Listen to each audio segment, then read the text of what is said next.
नमस्कार BPL news में आप सभी दोस्तों का एक बार फिर से बहुत बहुत स्वागत है। दोस्तों आज दिन भर की जो फटाफट बड़ी अपडेट निकल के आ रही है, आपको बता दें कि पहली बड़ी खबर, राजीव त्यागी की पत्नी का बड़ा ऐलान।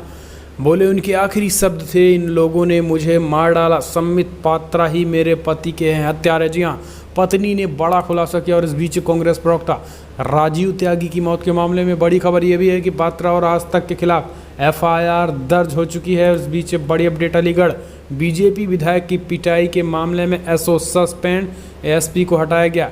योगी आदित्यनाथ ने लिया बड़ा फैसला। तो सपा में शामिल हुए पूर्व बसपा के जिला अध्यक्ष, इसके बारे में आपको बताएंगे। और इस बीच सब कुछ खबर जानेंगे, जहां पर पीपीई किट मांग रही आशा वर्कर्स पर दिल्ली पुलिस ने एफआईआर दर्ज किया। पत्रकार बोले अब इन्हें देशद्रोही भी बता दो।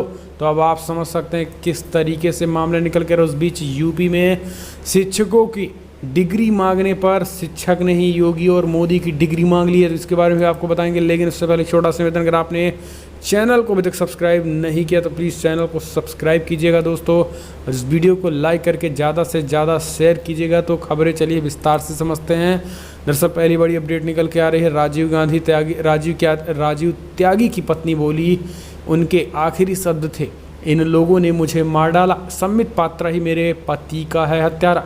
दरअसल कांग्रेस नेता राजीव त्यागी की आकस्मिक हुई मौत पर पार्टी के दिग्गज नेताओं और कार्यकर्ताओं के बीच शोक की लहर फैली हुई है। अब तक भी पार्टी के कई नेता ये यकीन नहीं कर पा रहे हैं कि राजीव त्यागी अब उनके बीच नहीं रहे। दिन ब दिन जहरीली होती डिबेट पर अब सवाल उठने लगे। राजीव त्यागी की मौत भी डिबेट की वजह से हुई और जिस पर सवाल उठने लगे। आज तक चैनल पर एंकर रोहित सरदाना और भाजपा प्रवक्ता संबित पात्रा के जहरीले बोल अब जानलेवा भी बन गए हैं। दरअसल ऐसे सवाल सोशल मीडिया पर राजीव त्यागी की मौत के बाद से उठ रहे हैं, लेकिन अब राजीव त्यागी की पत्नी संगीता त्यागी ने भी जहरीली टीवी डिबेट को उनकी मौत का जिम्मेदार बता दिया है। कांग्रेस नेता राजीव त्यागी की पत्नी का वीडियो सामने आया है, जिसमें वो अपनी पत्नी की मौत पर सवाल उठा रही हैं। उन्होंने मीडिया से बातचीत करते हुए बोला है कि मेरे पति के आखिरी शब्द उन्होंने शब्द में कहा कि इन लोगों ने मुझे मार दिया। उन्होंने बोला कि मेरे पति बहुत मजबूत इंसान थे। राजीव त्यागी की पत्नी ने भाजपा प्रवक्ता संबित पात्रा पर आरोप लगाया। उन्होंने कहा कि संबित ने बार बार जयचंद बोला और उन्हें बहुत बुरा लगा। संबित पात्रा ही राजीव का हत्यारा है, वो कैसे इतनी बुरी भाषा का इस्तेमाल कर सकता है। इसी की वजह से उन्हें झटका लगा और अचानक उनकी तबीयत खराब हुई थी, जैसे दिल का दौरा पड़ा है। और कहीं न कहीं इसी की वजह से उन्हें हार्ट अटैक आया और इसके लिए कहीं न कहीं संबित पात्रा सीधे तौर पर जिम्मेदार है। हालांकि हम चलते हैं अगली अपडेट लेते हैं, जहां पर आपको बता दें कि संबित पात्रा और आज तक के साथ साथ पत्रकार रोहित सरदाना पर भी एफआईआर दर्ज हो चुकी है।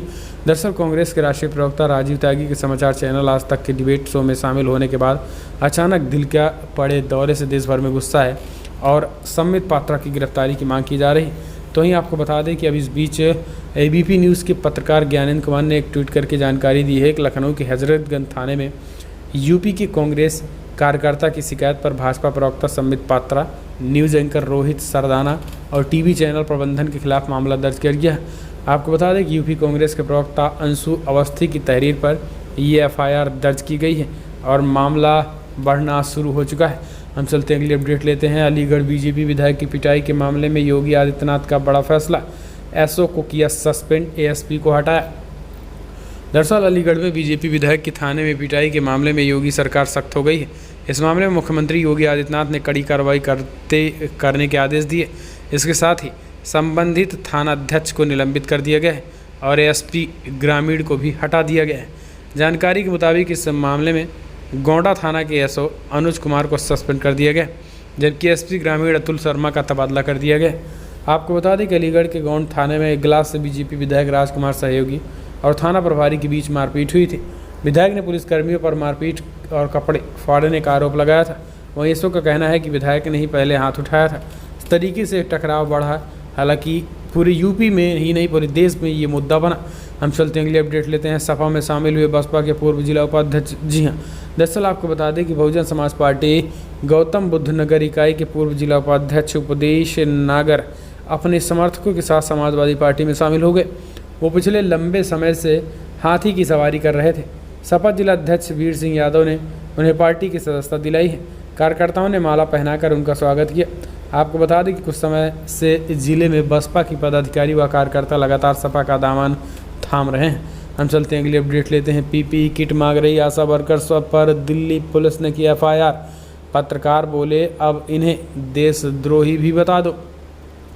दरअसल कोरोना योद्धाओं का हौसला बढ़ाना था। दिल्ली पुलिस ने आशा कार्यकर्ताओं के खिलाफ एफआईआर करके उनका हौसला बढ़ा दिया।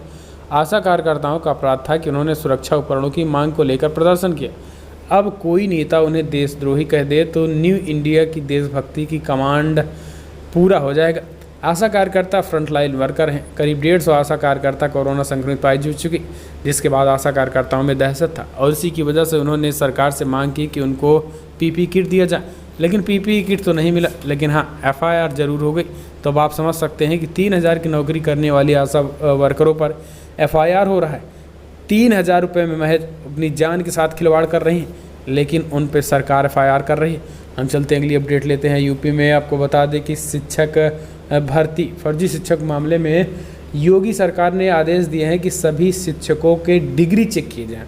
अब हुआ ऐसा कि एक शिक्षक ने मोदी और योगी की ही डिग्री मांग ली।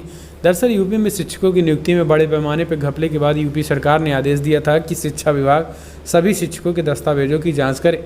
ये प्रक्रिया अभी भी प्रदेश में चल रही थी, लेकिन इसी बीच कुछ ऐसा हुआ कि जिसने पूरा महकमा सख्ते में आ गया। दरअसल हुआ कुछ ऐसा कि लखनऊ के एक इंटर कॉलेज में प्रवक्ता को अपने दस्तावेजों की जांच के लिए कहा गया। शिक्षा विभाग ने इंटर कॉलेज के उस प्रवक्ता से उसके दस्तावेज ही मांग लिए, जिसमें उसकी प्रामाणिकता की जांच हो सके। अभिलेखों की मांगे जाने के जवाब में उस प्रवक्ता ने जो चिट्ठी लिखी उसे पढ़कर पूरा शिक्षा महकमा ही हतप्रद हो गया। दरअसल मामला लखनऊ के हरिश्चंद इंटर कॉलेज से जुड़ा है। यहाँ रसायन शास्त्र में प्रवक्ता रामनिवास ने शिक्षा विभाग ने उनके शैक्षणिक प्रमाण पत्र जाँच के लिए मांगे थे। जवाब में रामनिवास ने शिक्षा विभाग को चिट्ठी लिखकर मुख्यमंत्री योगी आदित्यनाथ और प्रधानमंत्री मोदी की ही डिग्री मांग ली। उन्होंने कहा कि पहले प्रधानमंत्री मोदी और योगी डिग्री दिखाएं, उसके बाद हम अपनी डिग्री दिखाने के लिए तैयार हैं। तो ये अनोखा मामला है। हम चलते हैं अगली अपडेट लेते हैं। आपको बता दें कि यूपी की सियासत में कांग्रेस चलेगी नहले पे दहला, ब्राह्मण होगा मुख्यमंत्री पद का उम्मीदवार। जी हाँ, दरअसल आपको बता दें कि यूपी में अब तक अपने अपने जातिगत वोटों के मुट्ठी के लिए बाहें चढ़ा विपक्षी दल अचानक ब्राह्मण वोट बटोरने को दौड़ पड़े। समाजवादी पार्टी अपने यादव मुस्लिम वोट बैंक, तो बहुजन समाज पार्टी दलित मुस्लिम गठजोड़ में ब्राह्मणों को बोनस वोट चाहती है। इसके लिए बड़ी से बड़ी परशुराम मूर्ति लगाने की भी होड़ मची। परशुराम की प्रतिमा के तौर पर के पैतरे से कांग्रेस कतई बेफिक्र है और नहले पर दहला मारने की रणनीति तैयार कर रही है। संगठन में संदेश यही है कि कांग्रेस इतिहास दोहराते हुए किसी ब्राह्मण को ही आगामी विधानसभा चुनाव में यूपी में मुख्यमंत्री पद का उम्मीदवार बनवाएगी। यूपी जातीय सियासत की राजधानी है। यहाँ जातीय समीकरण से बनते बिगड़ते खेल के कई उदाहरण हैं।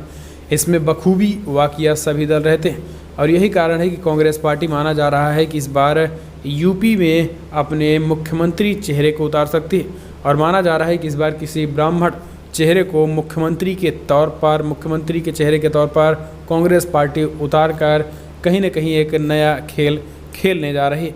फिलहाल दोस्तों बड़ी खबर में इतना ही, लेकिन अगर आपको वीडियो पसंद आया तो लाइक करें, शेयर करें, कमेंट के माध्यम से आप अपनी राय देना ना भूलें। इस वीडियो इतना ही, चैनल को सब्सक्राइब करना ना भूलें।